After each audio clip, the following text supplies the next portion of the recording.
नमस्कार दोस्तों।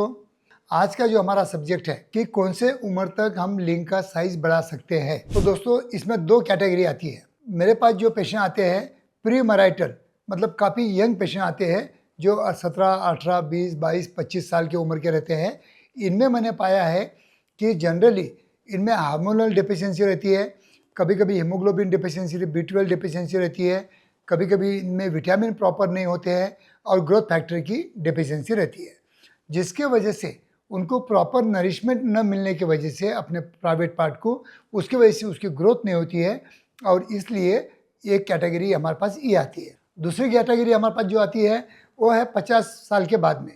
50 के 60 के 65 साल के जो बीच में जो भी पेशेंट आते हैं उनमें क्या होता है कि उनका पेनाइल साइज पहले अच्छा होता है लेकिन अभी थोड़ा छोटा हो गया है। फिर बोलते हैं डॉक्टर साहब मेरा लिंग बहुत छोटा हो रहा है।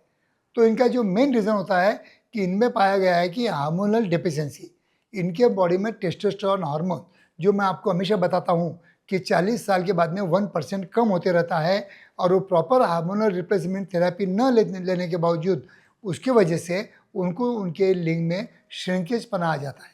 तो ये एक दूसरी कैटेगरी है।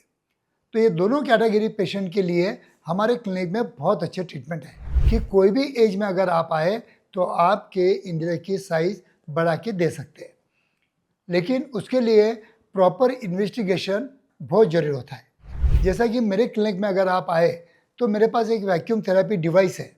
जो वैक्यूम थेरेपी डिवाइस आपके प्राइवेट पार्ट को प्रॉपर एक्सरसाइज करवाता है, उसके बाद में वहाँ का ब्लड फ्लो बढ़वाता है।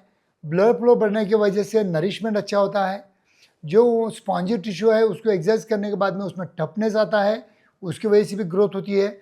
और डेली मतलब स्ट्रेचिंग कर करके थोड़ा बहुत लिंग में लंबाई और चौड़ाई में बिल्कुल आपको with in span of 6 month कुछ ना कुछ फर्क देखने को मिलता है।